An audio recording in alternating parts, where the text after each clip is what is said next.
Okay, so next up, Maggie, what are we going to do next? So we are going to do a pumpkin pecan muffin that we sell at the bakery, and it's a hot seller. A hot seller. So pumpkin pecan, that seems very seasonal. It is very seasonal. We only do it for the month of November, but everybody knows. Everybody knows to come and get it. It's a pretty popular item. It flies off the shelves, so we can never keep them in stock.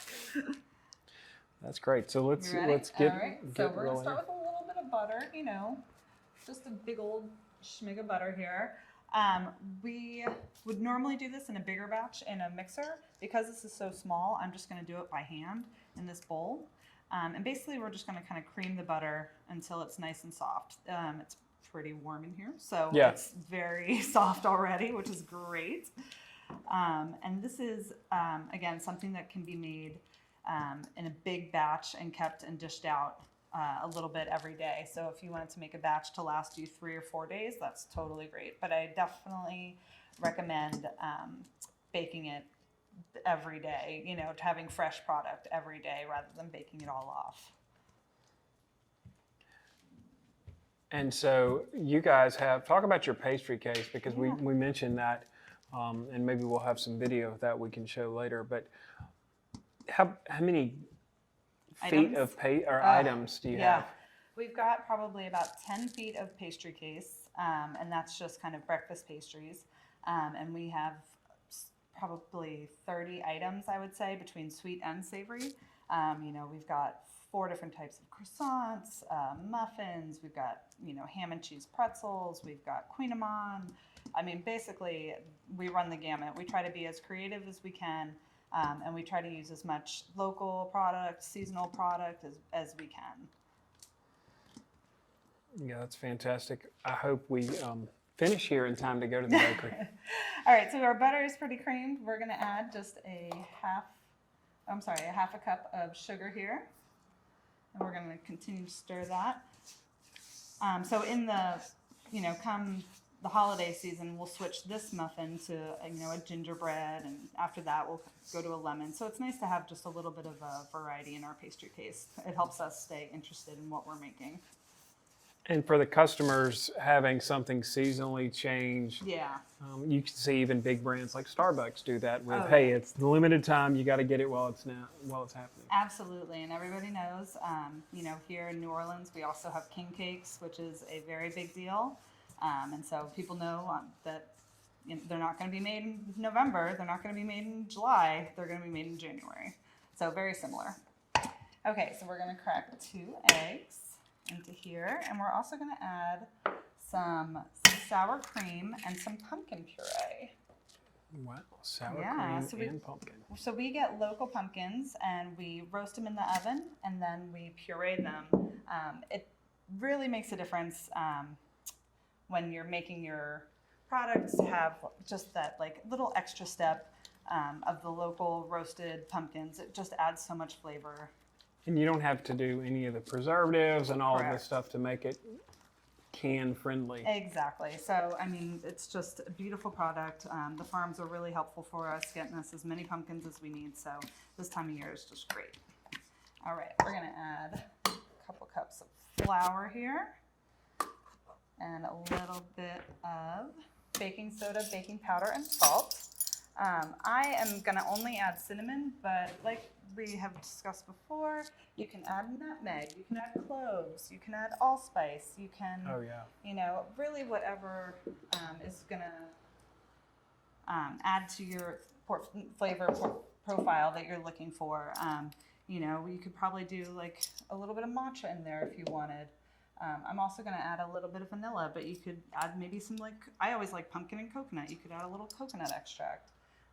So really having a little bit of versatility is always awesome. Ooh. It's kind of jumping out. It's a little jumping out. It's excited. Getting a little excited. Well, it's excited because we're going to put the pecans in next. So we've got our base here, and then we're going to add, I like to use the pecan pieces for this. So we're going to just grab a handful. It's about a little less than a cup, and we're just going to fold those in. And you can make it. It's really smelling incredible. You can add a little bit more if you want it to be a little bit crunchier. You can also put them in long loaf pans, and you could add a little Like bit more. decorate the top with them too. Exactly. So if you did these in a loaf pan, you could take the halves Absolutely. and make a design Make across a little the top. design, exactly. Do like, little leaf kind of looks, like kind of do a little bit of a, an alternating thing, a little chevron pattern. Really, you could do it any which way you want. And if you take the extra time to do a little something like that, you can charge more for it too, right? That is correct. That is correct.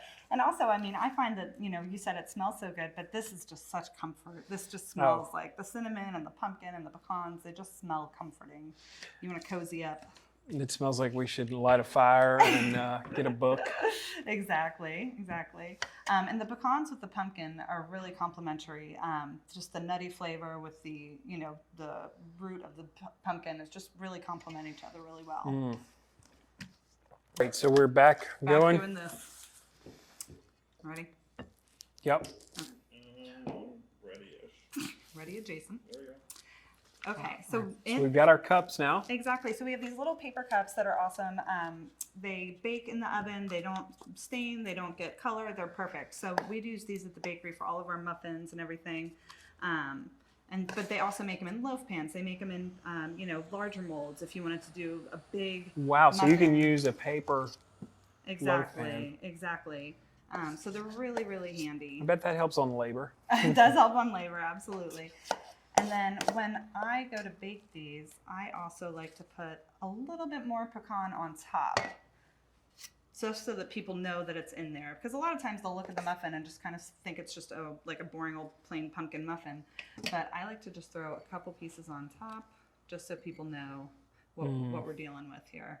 And then I'll also do a little bit of sugar, because you can never have enough sugar. And like you said, you could even do some whole pieces or half pieces on the top and kind of do a nice little thing right there. And it's just going to bake and rise right there. And it's going to be really pretty. I like it. I like it too. And it's delicious. So we got the pumpkin pecan muffins. Pumpkin pecan muffins. And muffins are a healthy cupcake. Remember that. They are a healthy cupcake. It's got, pumpkin is technically a vegetable. So it's a great way to use. And let's talk about health for a second.